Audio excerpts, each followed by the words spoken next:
Pioneers are settlers, yeah, Okay. because they came in 1872. There were two brothers that came in. The one on the left right there is Albert S. Mears, and the one on the right is Stewart. They're brothers, and they were born in Wales.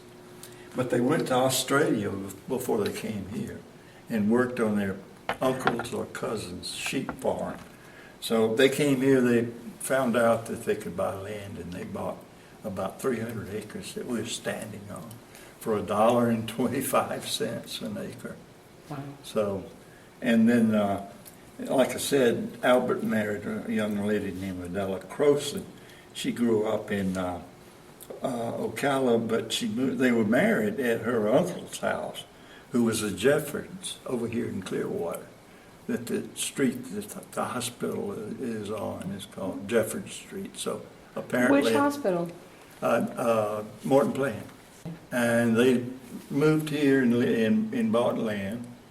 Well, I had mentioned that, homesteaded that, and they had 10 children, and they were born in this house right here, right across the road over there, Okay. right across Oakhurst. All 10 of them were born here and were raised here.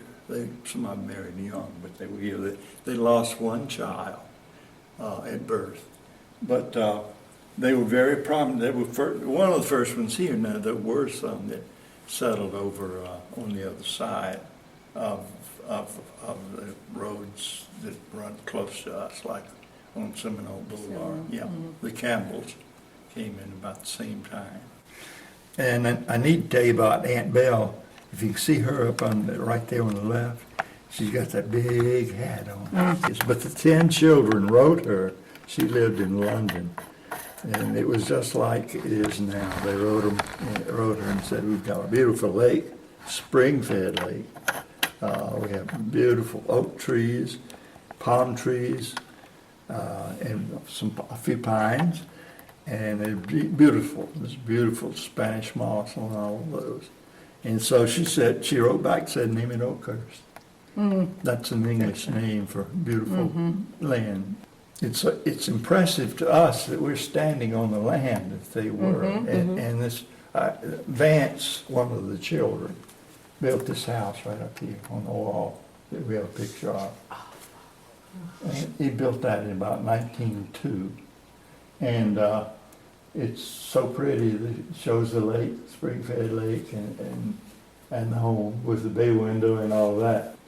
But there were two other families involved with these, and one was they all grew citrus.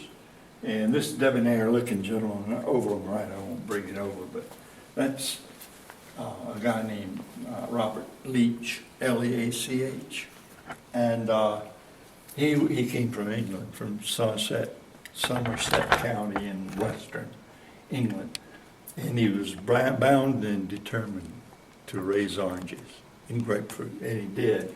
And he did so well, he asked his brother, Henry Leach, if he would come over. This fellow, Robert Leach, married a Brumby, who made these rockers from 1875 in Marietta, Georgia. And we have one of those. One. Yeah. This one right here is Mr. Brumby that did the rocker.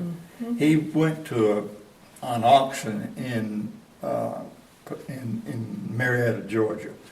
And after he had a barrel factory, he made barrels for flour, and then they went out and started putting them in sacks later on. And so he, at an auction, he bought a lathe for $25 and went home and made this beautiful rocker. They were out of business for years, but they're back in. They never let the patent go for the rocker. And so we have one that you sit in and just rock all you want to for $1.50. Yeah. Someone said we'll charge $5 for an hour. Just kidding. The couple that donated that we're grateful for. This couple right here, his brother, who was Harry Leach, Henry, which one? Henry. Henry. Married a lady from Ireland, and they had a daughter here.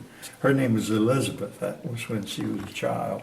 She lived to be about, well, I'm not sure about the age, but she lived until the 70s.